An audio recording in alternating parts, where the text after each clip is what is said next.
안녕하세요. 김동섭입니다. 7월 2일 아침 시작하도록 하겠습니다. 미국 시장이 3거래일 연속 상승을 했었죠. 다우 나스닥이. 근데 오늘은 혼조세로 마감합니다. 다우는 0.9% 올랐고요. 나스닥은 0.8% 하락을 합니다. 시장은 투자자들이 기술주를 매도하고 헬스케어 쪽으로 포트폴리오로 이동했다. 뭐 이런 해석도 있는 상황인데요. 사실 이 나스닥은 기술주들의 하락이 오면 뭐 힘을 못 쓰는 게 사실이죠. 테슬라 같은 기업이 6거래일 연속 하락을 합니다. 테슬라의 하락은 사실 어떻게 보면은 정치적 이슈와 관련 있죠. 트럼프가 전기차 보조금을 폐지하는 정책을 필요로 하고 있죠. 거기에 트럼프 지지자였던 일론 머스크가 반기를 들면서 문제가 좀 되고 있는 거죠. 특히 이번에 감세 정책이 상원을 통과를 했는데요. 이 감세 정책에 대해서 일론 머스크가 미친 짓이라는 표현을 쓰면서 광기이자 파괴적이다 뭐 이런 표현을 썼죠. 그로 인해서 트럼프가 화가 났는지 일론 머스크가 이끄는 기업들이 받은 정보 보조금을 조사해야 한다라는 언급을 합니다. 그러면서 주가가 빠집니다. 사실 좀 이해가 안 되는 게 어마어마한 그 기부금으로 대통령을 만들어줬잖아요. 일론 머스크가 없었으면 대통령이 안 됐을지도 모른다는 게 제 생각이거든요. 그런데도 불구하고 결국 트럼프의 길을 가고자 자기 정책을 위해서 자기 지지자를 희생시키는 이 모습을 보면서 너무나 좀 이해가 안 되는 부분이 좀 있습니다. 물론 뭐 정치라는 것이 원래 그럴 수 있다 이렇게 해석도 할 수 있지만 그것이 임기 시작한 지 뭐 4개월도 안 돼서 이런 일이 벌어지는 게 황당하다 이렇게 좀 말씀드리고 싶은데, 어쨌든 일론 머스크 입장에서는 상당히 부담스러운 상황이 됐고요. 그래서 그 테슬라 시총이 1조 달러 밑으로 떨어졌다 뭐 이런 얘기도 있습니다. 크고 아름다운 뭐 감세 법안 뭐 이게 상원을 가까스로 통과를 했다고 합니다. 이제 거기에 이제 일론 머스크가 아까 말씀한 것처럼 광기자 파괴적이다 뭐 미친 식이다 뭐 이런 식의 표현을 했는데요. 이게 가까스로 통과했는데 51대 50으로 통과를 했습니다. 공화당이 상원을 장악한 게 약 53명이고요. 민주당이 47명입니다. 민주당이. 그러면 그냥 자연적으로 뭐 무조건 통과가 될 거라고 생각했는데 공화당 내에서 반대표가 좀 있었습니다. 그래서 의장인 부통령이 캐스팅 보드 역할을 표를 줘서 51대 50으로 통과를 시켰다는 거죠. 결국 감세 법안에 대해서 의회에서도 또 공화당 내에서도 문제가 되고 있죠. 하원을 다시 통과를 해야 되는 상황이기 때문에 하원에서 어떻게 나오는지 한번 지켜봐야 될 것 같습니다. 하원에서도 반대표가 상당히 있는 것으로 나오고 있거든요. 그래서 그 부분이 중요하지 않을까. 사실 감세가 트럼프 1기 때도 있었죠.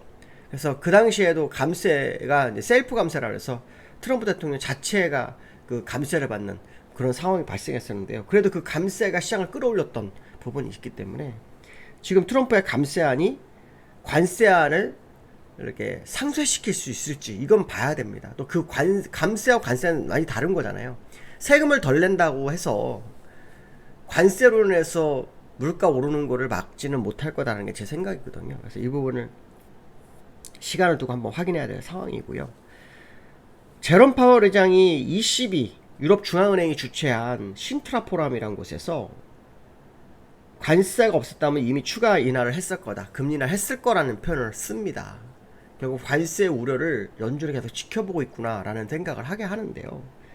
사실 관세에 대해서 역사를 보면 그 관세가 결국 그 관세로 인한 피해국들이 보복을 하게 되고 그것이 결국은 시장을 대공황으로 끌었었던 과거 문제가 있었기 때문에 사실 이게 역사적으로 반복될지는 아무도 알 수 없지만 역사의 대공황을 출발했던 그 이슈 중에 하나잖아요. 그 부분이 지금 연준으로서는 상당히 부담스럽게 보는 것 같습니다. 연준도 데이터 중심의 어떤 정책을 많이 피잖아요.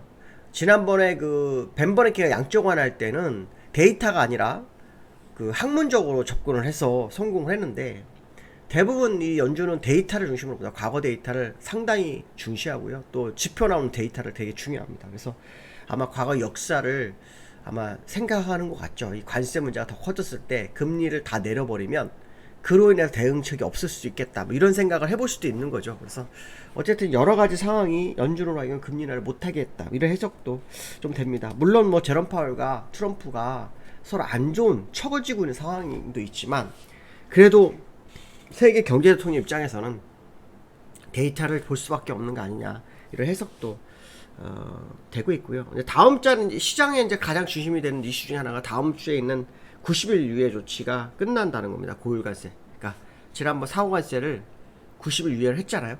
그게 다음 주로 만료가 됩니다. 어저께 트럼프가 이런 얘기를 합니다. 일본에 대해서 30에서 35% 관세 가능하다. 이런 얘기를 하거든요. 관세 유예가 없으면 이게 이제 치명타가 돼서 일본이 문제가 될 수 있겠죠.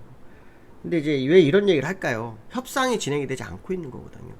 협상이 진행된 나라는 영국 하나밖에 없는데 굉장히 빨리 끝났죠. 중국도 협상을 했지만 한시적이잖아요. 히토류 때문에.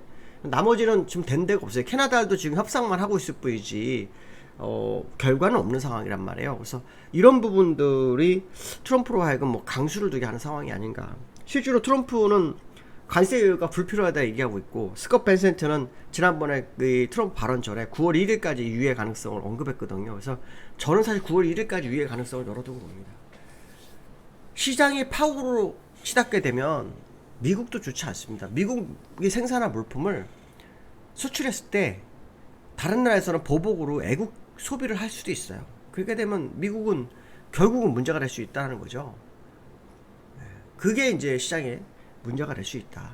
그렇기 때문에 트럼프도 그거를 아마 감안할 거예요. 그래서 강압적으로는 못할 거다라는 게 제 생각이거든요.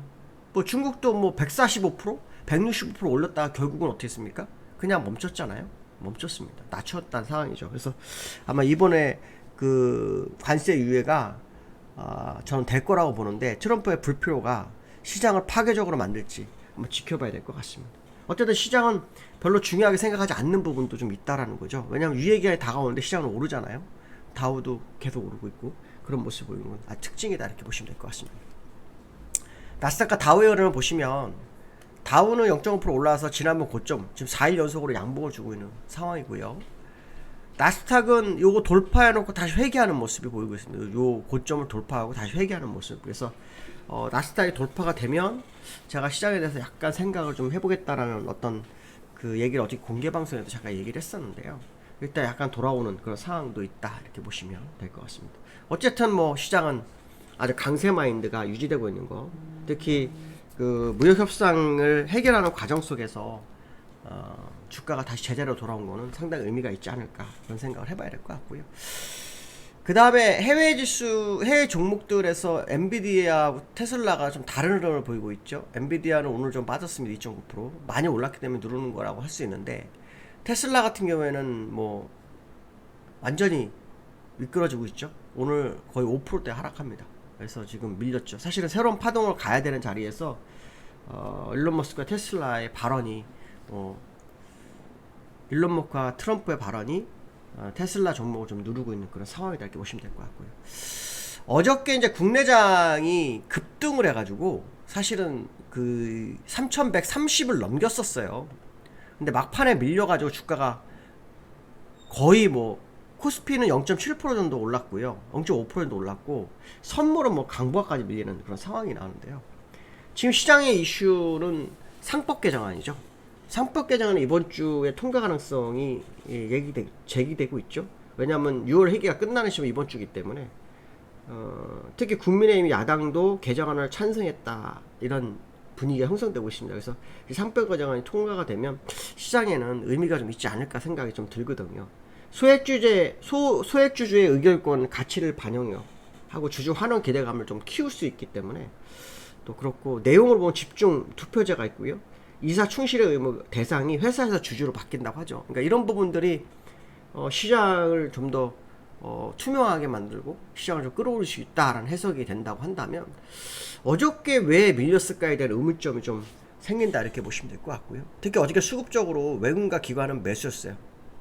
매수였는데도 불구하고 주가가 좀 밀렸죠. 오늘 어떤 흐름이 나올지는 좀 봐야겠지만 제가 볼 때는 이 기관들이 한 5천억 정도 더 매수를 해야 될 거다. 왜냐하면 근래 매도했던 금액이 있거든요. 그걸 회수하는지를 지켜볼 필요성이 있겠다라고 보시면 될 것 같고, 특히 외국인 기관들이 매수해서 주가를 끌어올리게 되면 외국인들이 공매도나 매도했던 물량을 걷어들여야 되기 때문에 외국인들이 시장 진입하는 그거는 흐름도 같이 나올 수 있다 해석도 좀 됩니다. 그래서 이두 기관 외국인을 한번 관심 있게 좀 봐야 되는 그런 시점이 아닐까 이런 생각을 해봅니다. 오늘 여기까지 하겠습니다. 감사합니다.